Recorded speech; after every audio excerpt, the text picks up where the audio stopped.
Good afternoon, everyone. Welcome to Hope and the Truth with Lance Parvin. It's been a little while. As always, we're here to renew your hope and strengthen our faith in the Lord. With me today, Ardi. Thank you for joining. And it's an interesting thing of how we met. One of the former people who came on and actually gave their testimony was speaking with Ardi in the store. And she goes, "You've got to meet this guy. He has an amazing, amazing story." And I go, "I can't wait." And so I don't know about amazing. It's an amazing story. So Ardi, give us a little background on who you are and your story.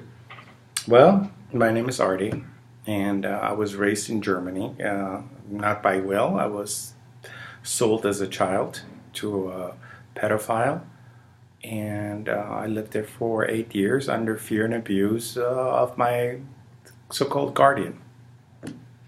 That's a pretty dramatic thing. Now, it's interesting because you were raised Muslim. I was raised as a Muslim, and obviously, at the age of 6, my father knew somehow that I was attracted to men, and he didn't want to have anything to do with it, and he decided to actually just get rid of me at a young age.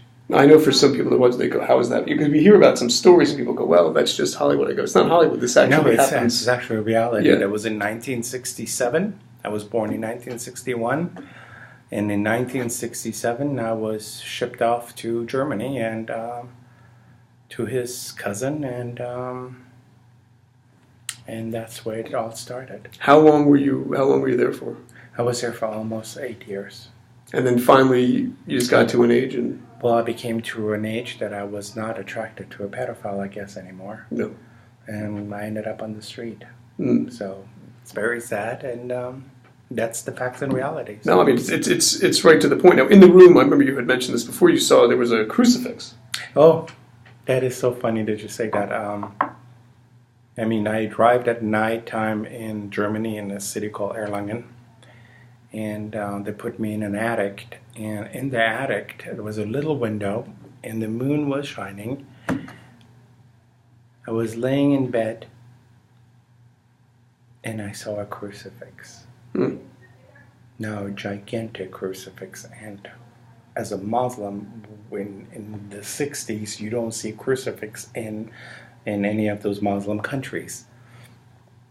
It freaked me out. Yeah, I can imagine. I had no idea there was a dead man hanging on a nail, and so I covered my face, and I was crying, of course, and I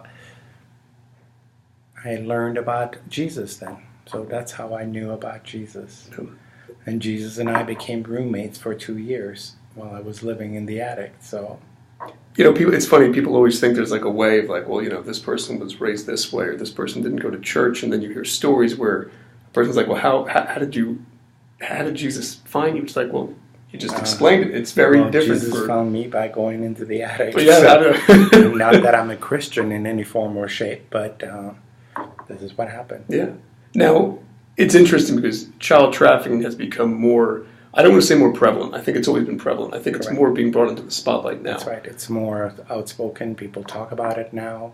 I'm here to talk about it. I'm talking to anybody that wants to know my story. I'm here to help. I'm here to listen. So, and here's a great thing. Because you've overcome this, you can, when a lot of kids have gone through stuff, what do you tell them in regards to having hope? There is life out there. There is hope out there. Look at me. I have a great life now.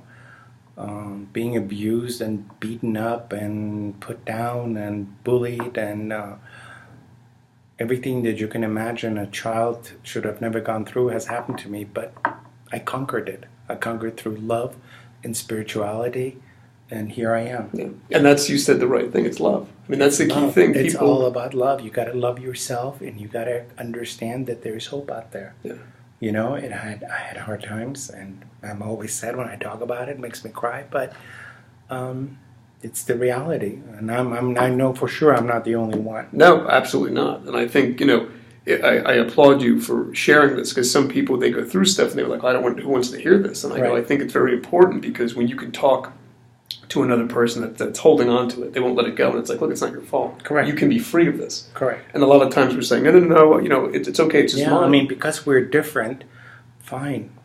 At the younger age, I was very feminine. I loved to play with dolls. And I'm still a human being. I'm still who I am. And I got judged. I got judged by my father, and he couldn't see that his young son is feminine. With how things are today in regards to, I know this weekend actually on Saturday, we're attending a child trafficking forum.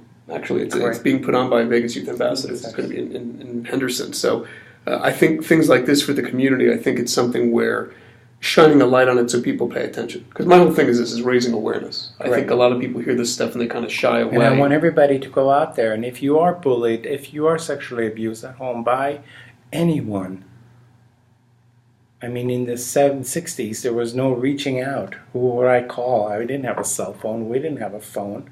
I was locked up in an attic. Who am I going to call? Yeah, absolutely. But nowadays, speak out. And don't be afraid. Speak out. Are there organizations that you recommend, that you stand with, that you see what they're doing? I do like ADL. Okay. Anti-Defamation League. Any religion, anyone that gets bullied, or anti-Semitism, anti-gay, anti-anything, just call ADL and they will help. They will step in schools. If you're being bullied, if you're being put down, no matter what it is, just call. How many events have you spoken at, if you remember? A few. A few? A few. Does it always, I'm sure it surprises a lot of people. Of course, because I'm a very upbeat person and I'm very well known in the community. And if they know my past, they're like shocked. Yeah.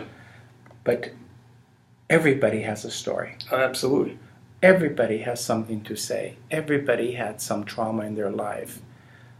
And if we can all get together and speak it and let it go, we might forgive. Yes. And we're not defined. We can't forget, but we can forgive. Yeah. And that's the whole thing. You don't have to be a Christian to forgive. Absolutely. And we're not defined by events that have happened to us. I think a lot of people think, well, I deserved it. It's like, no. You can let this go. There's things that we go through. The thing is that we have to then move on. Correct. If we stay there, that's the key thing. We're never going to move forward. We become complacent, and it's not good because there's no growth. No. You're either walking forward or, in a way, you're going backwards. There really is no standing still because everything else is moving. Well, we're all here for a purpose in this world. We all are born for a purpose. Our life, our journey in this, it doesn't end here. It continues on. So we all are a tool of some type of any spiritual leaders. So maybe I'm here to help. I know I'm here to help. I agree. So that's why I'm sitting here with you. Oh, so I can You're help. a blessing. I mean, that's Thank the key you. thing is that, there's so many things that are going on today. I think Correct. a lot of people are confused. They're hopeless. They're not sure why. I think it's taking the experiences that we've gone through and then showing it to someone else and helping educate. We're saying, don't turn your back on this. Understand it's going on, but now we have a voice and we can change this effectively and efficiently. And one of the things is speaking out on it. I think that's one reason when we go through something, someone else will listen because you're relatable. A person who's speaking on a topic who hasn't gone through it, a person who's been abused. Unfortunately, you have to go through what I went through. Because otherwise the person's going to be like, well, you don't understand. You haven't been through it. And we all have different stories, and it's amazing how we can reach different individuals based on what we've been through. Absolutely. And it's like certain people come to you and you go, oh, I'm supposed to talk to this person. But you do have an impact, even though you might not see how impactful you are in people's lives. Eventually you will. But I'm sure every now and then... we hope so. We hope that by me coming out and saying, hey, there is help. Don't think that you're at fault, because we're all children of God's, and we are here for our purpose. And if we are abused and beaten up for no reason, we need to speak out. I agree. We need to go out there and say, stop. I was 6 years old. I mean, it makes me cry. Beaten up all the time because I didn't want to be touched. Yeah. Beaten up because I didn't want to lay next to a man. I mean, I was 6 years old. How would I know? Fine. But why? Because I was different? No one should go through this. I agree. No one. So If you're out there, reach out to any one of us. We're here to help. Yes. Listen to what Ardi is saying. He's a blessing. You're going to see more of him because we're going to start doing events together. Well, Absolutely. surprise!